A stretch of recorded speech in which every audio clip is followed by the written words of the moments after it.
Hola, muy buenas tardes para todos. Mi nombre es Sebastián García Noriega, estudiante del programa de Psicología de la Universidad Nacional Abierta a Distancia.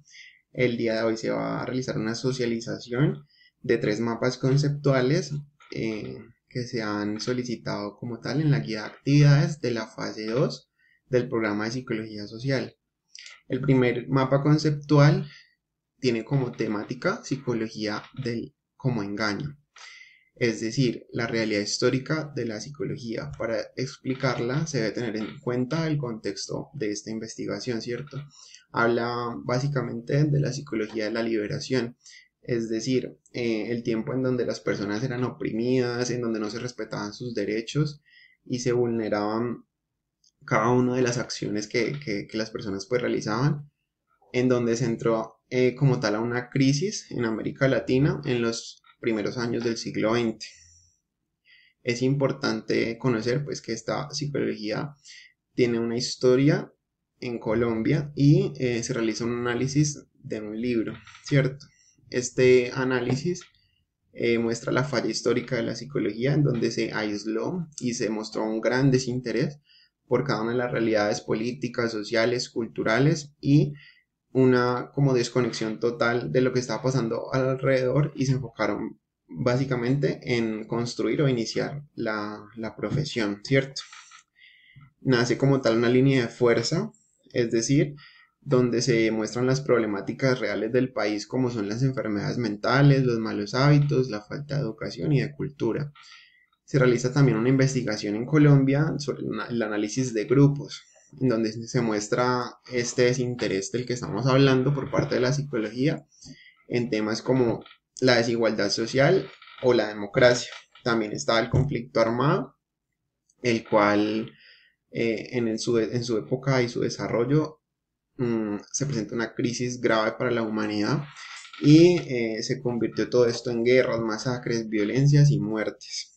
A raíz pues de esto nace la psicología en Colombia con la llegada del primer instituto, ¿cierto? En el año 1947, en donde se afirma de nuevo el desinterés por las problemáticas institucionales y de violencia, las problemáticas y dificultades políticas y también debido a esto, a esta negatividad en la psicología, nacen fenómenos como guerras civiles, masacres, violencias y debates y enfrentamientos entre los partidos políticos liberales y conservadores.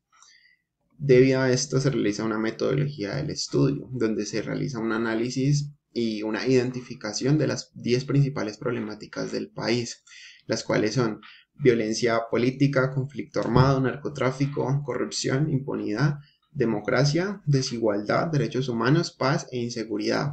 Se realiza como tal un análisis crítico del discurso, es decir, de la prensa escrita, la cual la utilizan como herramienta para descubrir algo que estaba oculto, algo que las personas ignoraban o no querían dar a luz, de pronto por miedo, de pronto porque las personas pues que estaban en el tema de la corrupción distorsionaban sus realidades y le hacían pensar cosas que pues realmente no estaban bien, pero no los veían en ese momento, estaban totalmente cegados. Eh, a raíz de esto se realiza una crítica de la historia de la psicología en Colombia con la publicación del libro Historia de la Psicología, publicado en el año 2013 por el autor Rubén Ardila. Se abordan temas como historia de la psicología, concepciones del hombre colombiano, autores pioneros con teorías académicas y diversas investigaciones importantes pues, para la psicología. Se habla de la violencia, de la política, de la corrupción, de los enfrentamientos entre partidos liberales y conservadores entre los años 1948 y 1953, la desigualdad, el conflicto armado.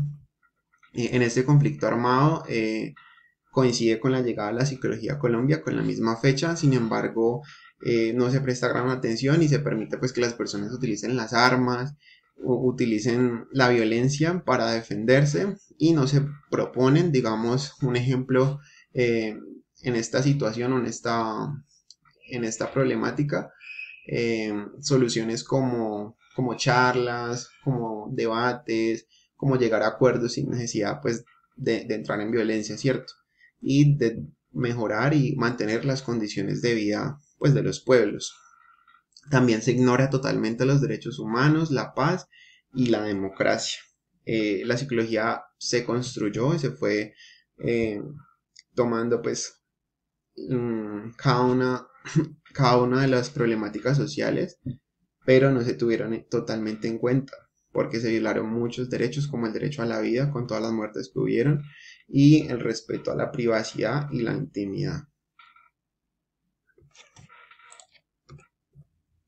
Nuestro segundo mapa conceptual, su temática es psicología de la liberación.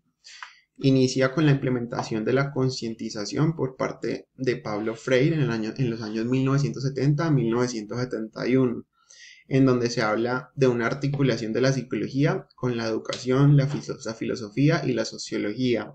Se explica de que se invita a las personas a reflexionar sobre sus pensamientos, sobre sí mismos y sobre cómo las consecuencias de sus actos pueden afectar no solamente a ellos, sino también a las personas de su alrededor, a sus familias y al crecimiento personal y a su futuro. Se habla de los escasos aportes por parte de la psicología latinoamericana a los diferentes enfoques y problemáticas sociales. No se presta atención pues a las necesidades de la comunidad como tal. Se inicia un psicologismo cultural en donde en esta parte sí se puede expresar de que existe un interés en particular por la cultura y por cómo las comunidades y los grupos se relacionan de manera interpersonal y comparten creencias, costumbres y hábitos. Debido a este interés nace el mimetismo cientista, en donde la psicología latinoamericana propuso la provocación de la alteración en las creencias y los pensamientos de las personas para provocar como tal una liberación, una concientización de todo aquello que les afectaba, toda adversidad, ¿cierto? A raíz de esto nace una carencia de epistemología adecuada. Se encuentra pues un desequilibrio grande entre las epistemologías de la psicología como el positivismo, el realismo, el individualismo y el hedonismo, el cuales afectan pues las luchas y problemáticas sociales y se habla pues de tres falsos dilemas que se crean. Estos dilemas son psicología científica versus psicología del alma, psicología humanista versus psicología materialista, psicología reaccionaria versus psicología progresista y psicología de la liberación, en donde se promueve la vida como tal. Nacen nuevos horizontes en donde la psicología quiere llegar a prestar atención a todas estas problemáticas sociales y ya dejar de pensar solamente en la profesión como tal, ¿cierto? Entonces se resalta como más humanidad dentro de la profesión y se le enseña a las personas a tener control sobre sí mismas y a tomar decisiones asertivas que le permitan mejorar sus vidas, ¿cierto? Nace una nueva epistemología, es decir, se propone una nueva perspectiva de lo que piensan los pueblos latinoamericanos y se pone ya en el lugar de la persona y en los sentimientos y emociones de cada uno para construir lo que son pueblos existenciales y hacen referencia a lo que es una nueva praxis, es decir, una nueva creencia, en donde se transforma lo que es la realidad actual y se involucran las nuevas investigaciones que permitan conocer los intereses y necesidades de las comunidades. Nacen tres tareas urgentes. La primera es la recuperación de la memoria histórica, donde se habla de recuperar lo que son la identidad popular de los ancestros y concientizar a las personas de que si antes las personas pudieron defender sus derechos con ciertos modelos, poder utilizar estos mismos enfoques para realizar nuevos modelos de liberación. La segunda tarea urgente es la desideologización del sentido común y de la experiencia cotidiana, en donde se pretende enseñar a los pueblos a verificar la validez del conocimiento. Esto lo hacen ¿por qué? Porque muchas personas fueron engañadas y fueron explotadas por el conformismo. Se les prometía de pronto algo, pero nunca se les cumplía pues aquella promesa que les daban a las personas. Y la última tarea urgente fue la potenciación de las virtudes populares, donde se explica de que es muy importante, y recalco pues a nivel de reflexión, siempre confiar en los otros, en el trabajo en equipo, en que no todo lo podemos hacer nosotros solos, sino que a veces dependemos de otros y que es importante llevarnos bien con ellos, mostrar confianza y tener siempre como esa esperanza y esa fe de que las cosas van a mejorar y cada día puede ser mejor el anterior. Y nuestro tercer mapa conceptual habla sobre el desarrollo histórico de la psicología social y sus implicaciones para el futuro. Se plantea la psicología teórica y la psicología aplicada. La psicología teórica básicamente se enfoca en el estudio del pensamiento y del comportamiento humano a través de diferentes hipótesis o teorías para explicar las conductas, ¿cierto? Y por su lado, la psicología aplicada es todo lo contrario. Busca a través de la experiencia y de la práctica tener evidencias y soporte de que se va a promover un bienestar integral en la comunidad. A raíz de estas dos psicologías nace la psicología social teórica, en donde ya no solamente se le pone interés a lo que pensamos y a nuestros comportamientos, sino que ya se le, a nivel general, ¿cierto? Sino que ya se enfoca en la especie humana, es decir, en replantearse dudas existenciales, en desarrollar hipótesis que permitan entender nuestra historia y cómo podemos surgir y desarrollar esta disciplina. Se tienen en cuenta dos renacimientos, el Renacimiento europeo y el Renacimiento griego. En el Renacimiento europeo se explican los procesos de individualización, es decir, la persona empieza a tener un poco más conciencia de su carácter, de su personalidad, de su identidad y a prestarle más atención a lo que son sus sentimientos y emociones. Mientras el Renacimiento griego explica lo que es la civilización y la cultura. Entonces se descubre lo que es un mundo subjetivo y ya no solamente lo que pensamos en comunidad, sino lo que cada uno tiene, lo que cada persona le da valor, como su familia, su posición, la clase social. Empiezan a haber pues cambios y a resolver problemas internos, no solamente los comunes, sino ya los propios.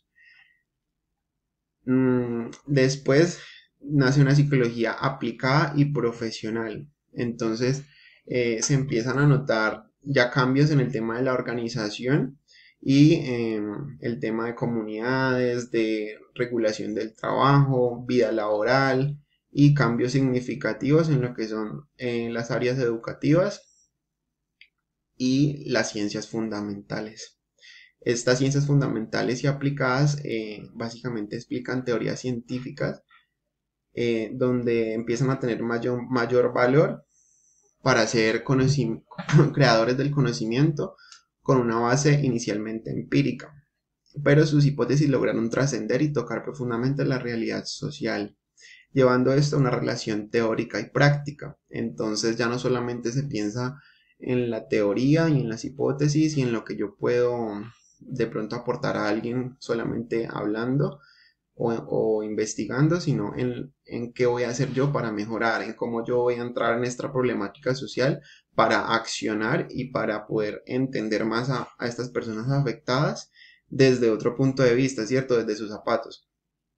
Y cómo yo puedo comprender esta identidad o esta deconstrucción de identidad que están teniendo.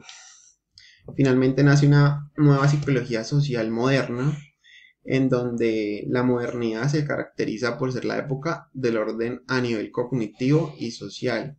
Entonces ya no tenemos una postura objetiva en donde yo miro todo de una misma manera, sino que ya empiezo a tener una postura subjetiva, ya empiezo a identificar la manera de ser de cada persona, sus teorías y lenguajes. La posmodernidad se caracteriza por la subjetividad e individualismo, entonces se empiezan a cuestionar los diferentes enfoques que tienen como tal la crisis social y la búsqueda de propósitos. Esta crisis de la psicología social se caracteriza por el deterioro de las condiciones de vida de la población y el punto de inicio de la construcción de un verdadero psicólogo social, es decir, la persona que ya se encarga de intervenir socialmente y ayudar a solucionar las necesidades y problemáticas sociales que se puedan presentar en cualquier comunidad. Muchas gracias por su atención.